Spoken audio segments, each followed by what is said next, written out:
प्रजातंत्र एक सामाजिक व्यवस्था है जिसका लक्ष्य समाज के सभी वर्गों का जितना हो सके कल्याण करना है। यानी लोकतंत्र का महत्व किसी एक का ना होकर पूरे समाज का हित हो, सभी क्षेत्रों में एक समान विकास हो, ये कहना है नोबेल पुरस्कार विजेता व राजनीतिज्ञ जॉर्ज बर्नार्ड शॉ का।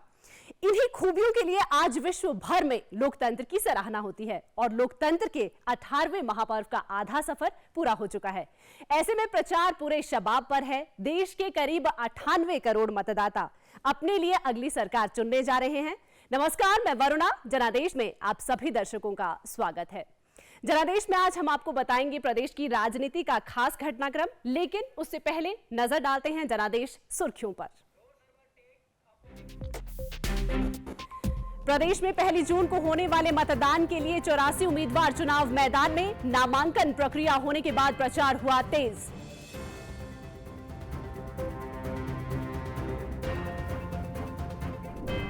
प्रदेश में लोकसभा और विधानसभा उपचुनाव को लेकर प्रचार तेज। भाजपा कांग्रेस ने जारी की स्टार प्रचारकों की सूची। प्रधानमंत्री नरेंद्र मोदी सहित भाजपा के 40 दिग्गज नेता हिमाचल में करेंगे धुआंधार प्रचार। शिमला लोकसभा क्षेत्र से भाजपा प्रत्याशी सुरेश कश्यप ने आज ठियोग में किया चुनाव प्रचार। वहीं कांग्रेस के विनोद सुल्तानपुरी ने आज नालागढ़ में की जनसभाएं। भाजपा प्रत्याशी राजेंद्र राणा ने उपचुनाव को लेकर सुजानपुर में की नुक्कड़ सभाएं। लोकसभा और उपचुनाव में किया भाजपा की जीत का दावा। वहीं कुटलैहड़ से कांग्रेस प्रत्याशी विवेक शर्मा ने भी किया डोर टू डोर चुनाव प्रचार। मंडी से कांग्रेस के प्रत्याशी विक्रमादित्य ने आज कुल्लू में की जनसभाएं। कहा, मंडी संसदीय क्षेत्र को देश का सर्वश्रेष्ठ क्षेत्र बनाना है प्राथमिकता। जैसे जैसे प्रदेश में मतदान नजदीक आ रहा है, वैसे ही राजनीतिक दलों का चुनाव प्रचार बढ़ता जा रहा है। इस बीच भाजपा और कांग्रेस दोनों प्रमुख दलों ने स्टार प्रचारकों की सूची जारी कर दी है, जिसमें दोनों दलों की ओर से 40 दिग्गजों को ये जिम्मा सौंपा गया है। इसके साथ ही प्रदेश में 6 विधानसभा सीटों पर भी उपचुनाव होना है। यही सीटें प्रदेश में सत्ता की साख भी तय करेगी। ऐसे में भाजपा प्रत्याशी राजेंद्र राणा ने प्रदेश में भाजपा सरकार बनने की बात कहते हुए प्रदेश मुख्यमंत्री को जमकर आड़े हाथों लिया। तो वहीं कुटलैहड़ से कांग्रेस प्रत्याशी विवेक शर्मा ने कांग्रेस से बागी हुए और भाजपा से प्रत्याशी बने नेताओं पर तंज कसते हुए नसीहत दी है। मुख्यमंत्री को पूछ लेना। मुख्यमंत्री तो कई तरह की जांच चेक करवा रहे हैं। वो तो पुलिस को ये भी कह रहे हैं कि इनके खिलाफ, राजेंद्र राणा के खिलाफ कोई एफआईआर दर्ज करो। एफआईआर दर्ज ऐसे नहीं हो जाती है, एफआईआर दर्ज करें। वैसे भी जो 9 विधायक हैं उनके खिलाफ कई तरह के मुकदमे इन्होंने दर्ज कराए हैं। और दूसरी बात कि जो हमारे साथी विधायक हैं जो 9 गए हैं, उनके कारोबार बंद इन्होंने करा दिए, कई तरह की रेड्स करा दी। और सर्व कल्याणकारी संस्था ने ना तो मुख्यमंत्री से कुछ लिया है, ना मुख्यमंत्री के सरकार से। जिन लोगों ने अवैध कब्जे करके जिनके ऊपर मिसलें बनी और जिनको चुनाव लड़ने से पहले जो है उसकी जो है वो क्लियरेंस लेने के लिए अपनी सरकारी भूमि में जो कब्जे किए थे उनको हटाना पड़े। वो लोग इस बात को नहीं कह सकते कि कौन व्यक्ति जो किसके क्या कर रहा है। आरोप लगाना ये नहीं कि राजनीति में आप चुनाव में आप लड़ रहे हैं तो आप कुछ भी बोलेंगे और उसके मायने होंगे, जनता सब जानती है। मेरे दादाजी ज्योतिषी से, मेरे पिताजी नौसेना में सर्विस करके आए। हमारा जो राजनीतिक जीवन है वो परिवार का और हमारा बेदाग है। मतदान का दिन नजदीक आ रहा है। सूबे के दोनों ही प्रमुख दल भाजपा और कांग्रेस अपनी अपनी जीत सुनिश्चित करने के लिए हर संभव प्रयास कर रहे हैं। और इस बीच भाजपा की जीत को लेकर नेता प्रतिपक्ष जयराम ठाकुर पूरी तरह से आश्वस्त नजर आ रहे हैं। देखिए नेता प्रतिपक्ष के साथ दूरदर्शन की ये खास बातचीत। इस वक्त हमारे साथ मौजूद है पूर्व मुख्यमंत्री और नेता प्रतिपक्ष जयराम ठाकुर, और आइए उनसे जानते हैं कि मंडी में इस वक्त लोकसभा सीट पर जो चुनाव हो रहे हैं उसके लिए प्रचार कार्य किस तरह से चल रहे हैं और किस तरह का जनता से उन्हें फीडबैक मिल रहा है। अब हिमाचल प्रदेश में चुनाव अंतिम फेज में है और पिछले कल नॉमिनेशन की प्रोसेस कंप्लीट हो गई है और मंडी लोकसभा का नॉमिनेशन पिछले कल ही हुआ है। जो हमारी पार्टी की कैंडिडेट हैं कंगना रनावत जी, उन्होंने नॉमिनेशन भरा है।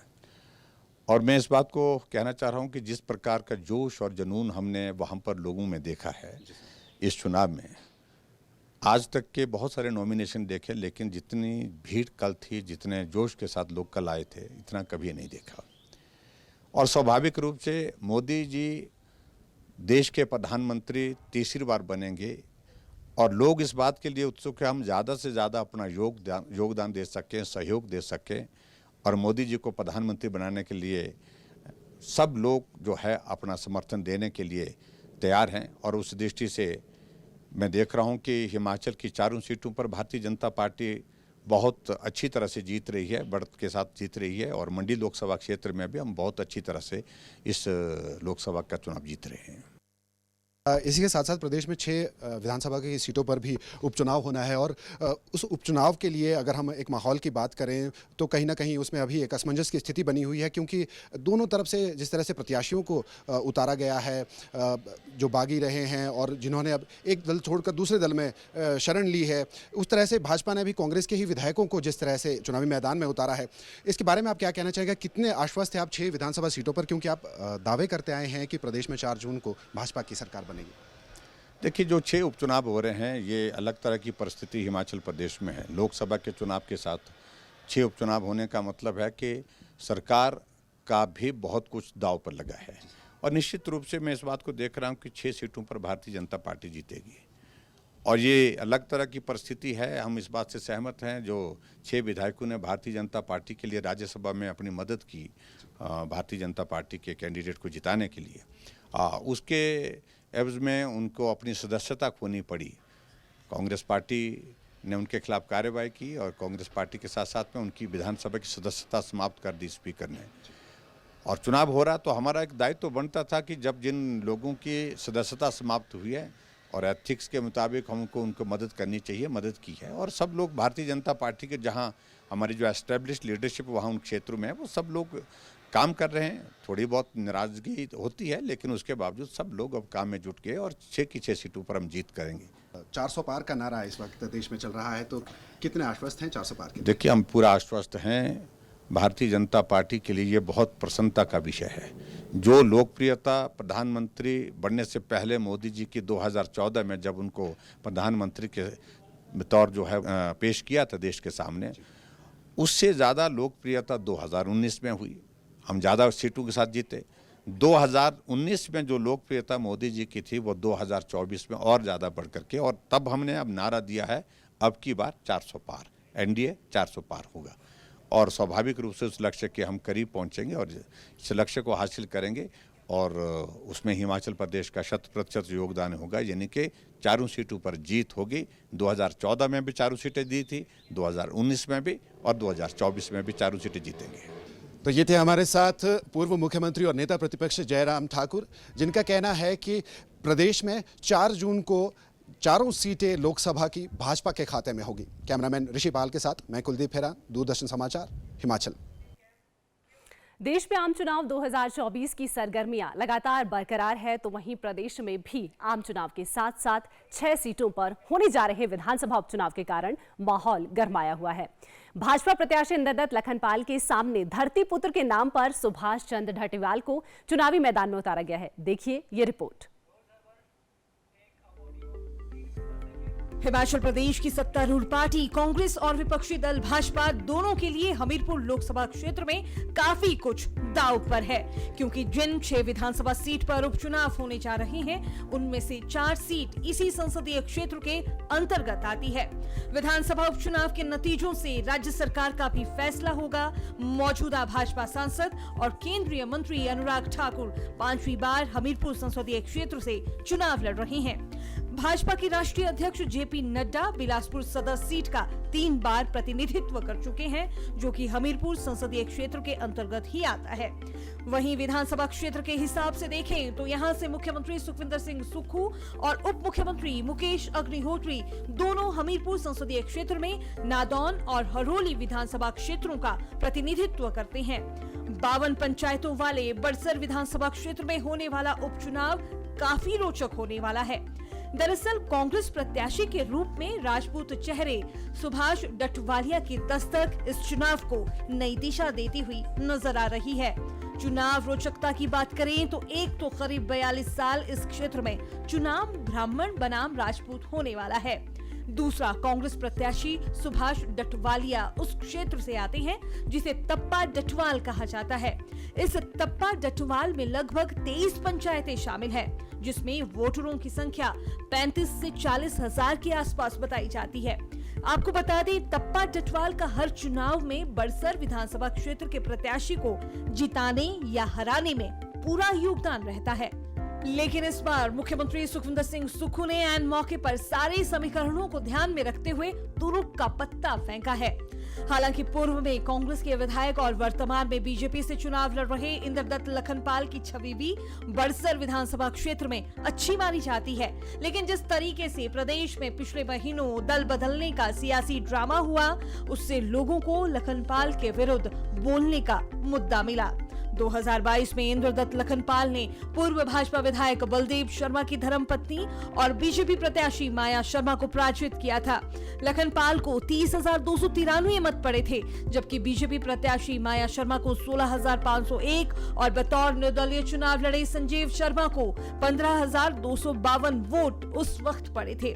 हालांकि संजीव शर्मा भी टप्पा टटवाल की पंचायतों में आते हैं, लेकिन उन्हें टिकट नहीं मिल पाया था और उन्होंने आजाद चुनाव लड़ा था। उनके आजाद चुनाव लड़ने का खामियाजा बीजेपी को चुनावों में भुगतना पड़ा था। आज परिदृश्य कुछ ऐसा है कि तीनों एक ही पार्टी यानी बीजेपी खेमे में हैं। अब क्योंकि इंद्रदत्त लखनपाल बीजेपी का पैराशूट पहनकर डायरेक्ट मैदान में उतरे हैं, ऐसे में अंदर खाते उनका विरोध न हो ऐसा मुमकिन नहीं।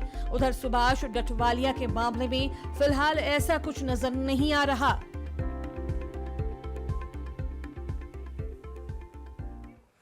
अगली लोकसभा के गठन के लिए हो रहे चुनाव प्रचार के माहौल में प्रत्याशी मतदाताओं को हर तरह से रिझाने में जुटे हैं। जनादेश में हम आपको कुछ ऐसी ही तस्वीरें दिखाएंगे जो है तो प्रचार की, लेकिन उनमें नेताओं का जनता के प्रति जुड़ाव भी देखते ही बनता है। आइए देखते हैं क्या कह रही हैं ये तस्वीरें।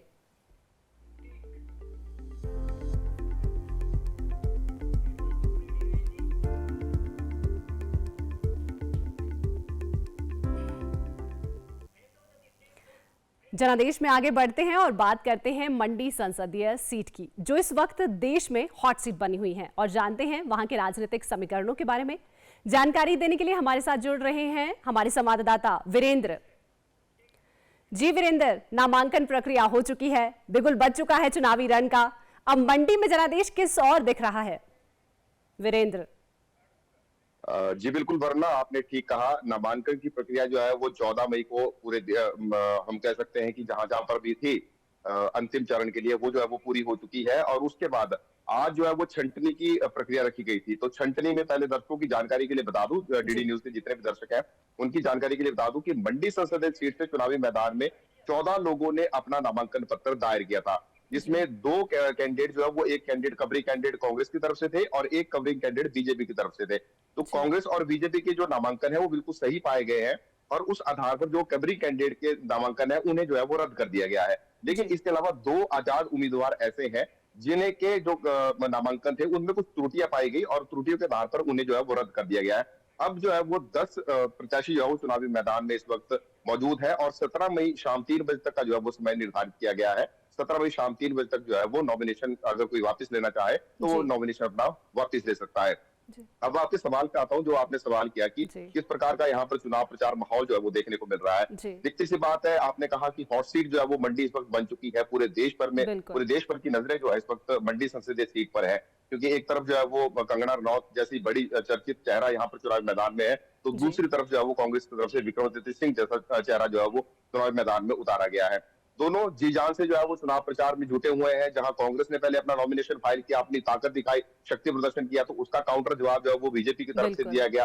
तो बीजेपी ने उससे ज्यादा भीड़ जुटाने का जो है वो प्रयास किया। तो दोनों जो दल हैं वो इस वक्त चुनावी मैदान में उठे हुए जनता के बीच जा रहे हैं, जनता के बीच जाकर जनता की बात भी सुन रहे हैं, अपनी बात भी रख रहे हैं कि किन मुद्दों को लेकर वो चुनाव मैदान में उतरे हुए हैं। अगर वो जीतते हैं तो क्या कुछ करते हैं, इन सब विषयों को लेकर जो है, हालांकि हम कह सकते हैं कि कांग्रेस के जो कैंडिडेट है वो थोड़े ज्यादा मुद्दों की बात कर रहे हैं, लेकिन बिल्कुल वीरेंद्र, दोनों तरफ से जो है वो... दोनों पार्टियों ने युवा प्रत्याशियों पर जो है वो इस बार दाव खेला है। क्या कुछ खास घोषणाएं और क्या कुछ मुद्दे जो हैं वो भुनाए जा रहे हैं प्रत्याशियों की तरफ से? देखिए, ठीक कहा आपने, 2 युवा चेहरे जो है इस बार मंडी संसदीय क्षेत्र में जो है वो चुनावी मैदान में है और शायद इतिहास में ऐसा पहली बार हुआ है कि इतने कम उम्र के जो 2 प्रत्याशी हैं, जो 2 प्रत्याशी मैदान में, जिनके बीच में सीधा मुकाबला होने जा रहा है।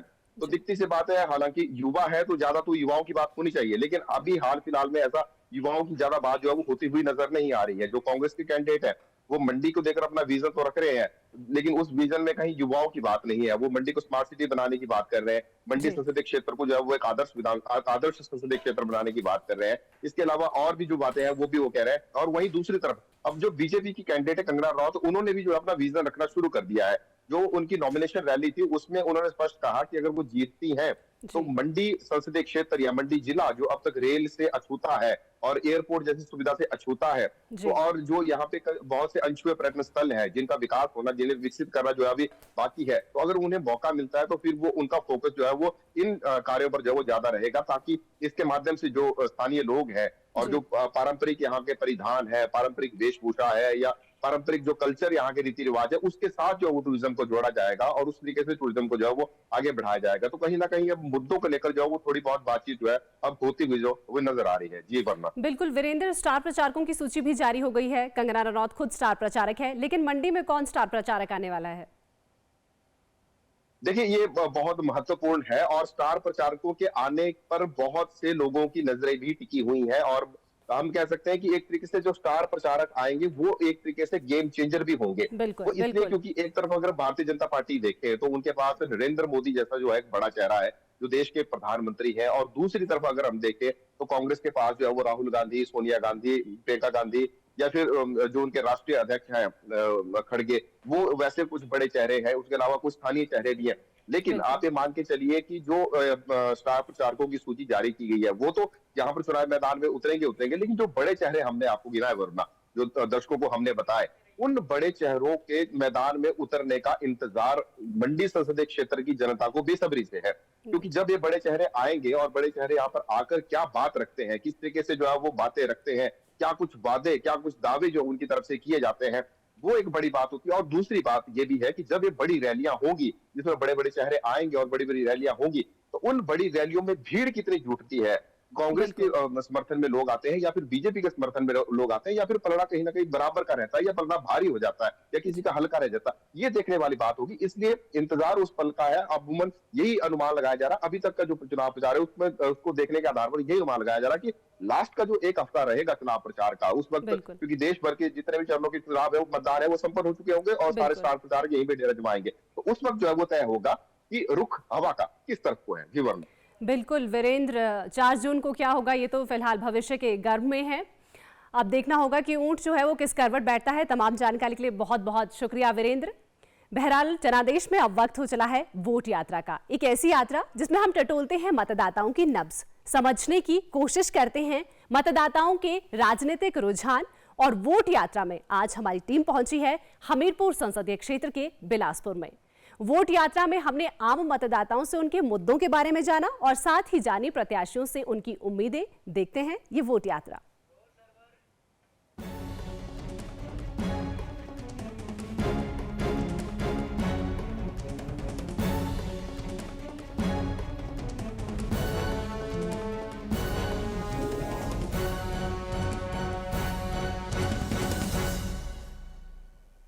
बिलासपुर शहर, हिमाचल प्रदेश के ऐतिहासिक शहर बिलासपुर में, जहां के मुख्य बाज़ार में हम हैं और यहां पर हम स्थानीय जनता से बात करेंगे कि कैसे वो लोकसभा चुनाव के लिए उत्साहित है, अपने मत का उपयोग करने के लिए कितने उत्साहित है और ये महापर्व जो है जनता किस तरीके से अपनी भागीदारी देगी। हुए है, विकास तो हुआ है, ऐसा कुछ नहीं है, विकास हुआ है। जैसे हमारे यहाँ पे एम्स आया है, एक बहुत बड़ी उपलब्धि हुई है बिलासपुर के लिए। रेल का कार्य बहुत अच्छे स्तर से चला हुआ है, 4 लेन आ गया, बहुत अच्छे बन गया हमारा। अब हमें पंजाब के लिए जाना होता है तो बहुत कम समय में हम अच्छे रोड से चले जाते हैं, तो हमारे उससे बहुत अच्छा एक मोदी सरकार का अच्छा प्रयास है और आने वाले इलेक्शन में हम उनके साथ हैं। हम रेडी फड़ी वाले लोग हैं, हमारे को जो है मोदी सरकार ने जो था वो दिया था, लोन दिया था हमारे को स्वनिधि योजना के अंतर्गत, जो है हमारे को काफ़ी बेनिफिट हुआ उस लोन से भी, क्योंकि हम उस टाइम तो हमारे को रोटी के लाले पड़ रहे थे, ठीक है ना जी। तो फिर हमने जो है बैंक से लोन लेके अपना रोजी रोटी कमाने के लिए वो लोन लिया और समय पे भी उसको हमने वापस किया। हमको अच्छा लगा कि उस टाइम में जो था बहुत हम व्यस्त व्यस्त हो चुके थे, जिससे हमारे को अच्छा प्रोत्साहन मिला। मत तो देना ज़रूरी है जी, क्योंकि गृहिणियों के लिए भी काफ़ी वो किया है, गैस सिलेंडर दिए हैं उन्होंने कि ऐसा है कि वो है कि गृहिणियों को जैसे भी आंखों में कोई हो जाता था तो गैस सिलेंडर देके उन्होंने काफ़ी बेनिफिट दिया है लेडीज़ को। मत तो करना ही पड़ता है, हर इंसान को जो 18 साल से ऊपर होता है उनको तो करना ही पड़ता है। हाँ जी। पहली मर्तबा वोट देने जा रहा हूँ तथा मैं बहुत उत्साहित हूँ। सभी टीनेजर को 18 प्लस के बाद अपना वोट देश की भागीदारी के लिए देना चाहिए। सिर्फ देश की उन्नति के लिए मैं अपने मत का प्रयोग करूँगा। बिलासपुर शहर में पहले से बहुत ज़्यादा बदलाव आया है। बदलाव ऐसा है कि गृहिणियों को भी अब बहुत ज़्यादा अच्छा काम मिल चुका है। पहले गृहिणियों को काम नहीं मिलता था, पूरा दिन घर में काम करती थी बेचारियाँ, पूरा दिन काम करने से कुछ भी नहीं मिलता था। अब बिलासपुर शहर में स्वयं सहायता समूहों और नरेगा का काम भी चला है, तो तब भी गृहिणियाँ काम करती है तो उनको बहुत ज़्यादा पैसे मिल जाते हैं। और सड़कें भी बहुत अच्छा सुधार आ गया है। पहले तो ऐसे ही पड़ा रहता था, कूड़ा करकट लिफाफे वगैरह, अब बहुत ज़्यादा बदलाव आया है, सफाई है। निश्चित तौर पर जितना खूबसूरत ये शहर है उतनी ही यहाँ की ऐतिहासिक और पौराणिक पृष्ठभूमि है। इसके साथ साथ ये समझे तो यहाँ की जनता सजग है, जागरूक है और विकास कार्यों के आधार पर ही ये अपने मत का उपयोग करेगी। दूरदर्शन शिमला के लिए मैं उर्मिला शर्मा अपने सहयोगी ऋषिपाल के साथ।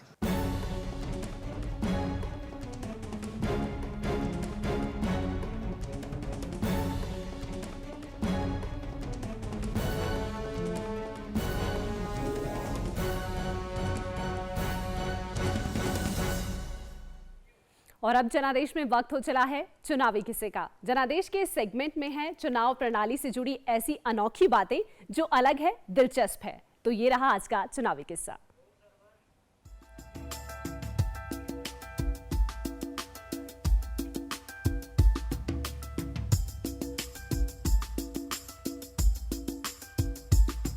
चुनावी किस्सों में आज हम बात करेंगे आजाद भारत के पहले मतदाता श्याम शरण नेगी की।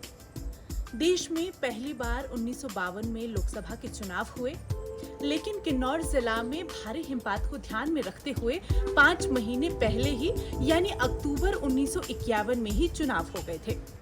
पहले चुनावों में श्याम शरण नेगी सरकारी स्कूल के अध्यापक थे और चुनावी ड्यूटी पर भी तैनात थे। उन्होंने मतदान करने के बाद ड्यूटी पर जाने की इजाजत मांगी और उनका निवेदन स्वीकार हुआ। उन्होंने मतदान किया और इस तरह वो देश के पहले मतदाता बने। उन्होंने अपने जीवन में 16 बार लोकसभा चुनावों में वोट किया। हिमाचल प्रदेश में हुए विधानसभा चुनावों में 2 नवंबर 2022 को 34वें बार उन्होंने बैलेट पेपर से अपना आखिरी मतदान किया और 5 नवंबर 2022 को 105 साल की उम्र में उनका निधन हो गया। लोकतंत्र के पहले महापर्व में पहला मतदान करने वाले स्वर्गीय श्याम शरण नेगी आज भी लोगों के लिए प्रेरणा स्रोत हैं।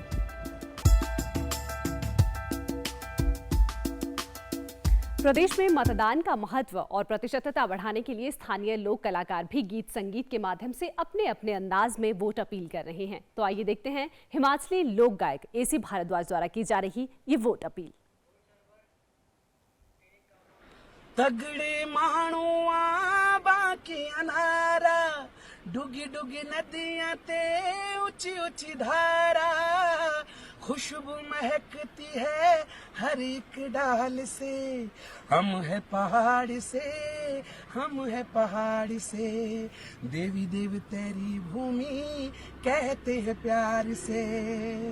लोकतंत्र का सबसे बड़ा त्योहार आने वाला है। अपने मतदान का सबसे ज्यादा और सबसे अच्छा इस्तेमाल करने का वक्त आ चुका है। मेरा वोट मेरे देश के लिए। आप भी जाएं नजदीकी मतदान केंद्र में और अपने मतदान का सही उपयोग करें। जय हिंद। लोकसभा चुनाव की घोषणा हुए 2 महीने बीत चुके हैं और प्रदेश में 7वें और अंतिम चरण में मतदान होना है। नामांकन प्रक्रिया भी हो चुकी है। अब गेंद जनता के हाथ में है और सोचने समझने के लिए अभी 2 हफ्तों से भी ज्यादा का वक्त बाकी है। दरअसल हमारा वोट देश के विकास के लिए हमारी वो मोहर है जिससे हम अपने सपनों का राष्ट्र बना सकते हैं। प्रजातंत्र की मजबूती के लिए वोट से चोट करना जरूरी है, इसलिए आप सभी 1 जून को मतदान जरूर करें। जनादेश में आज इतना ही। कल फिर हाजिर होंगे, तब तक के लिए दीजिए इजाजत। नमस्कार।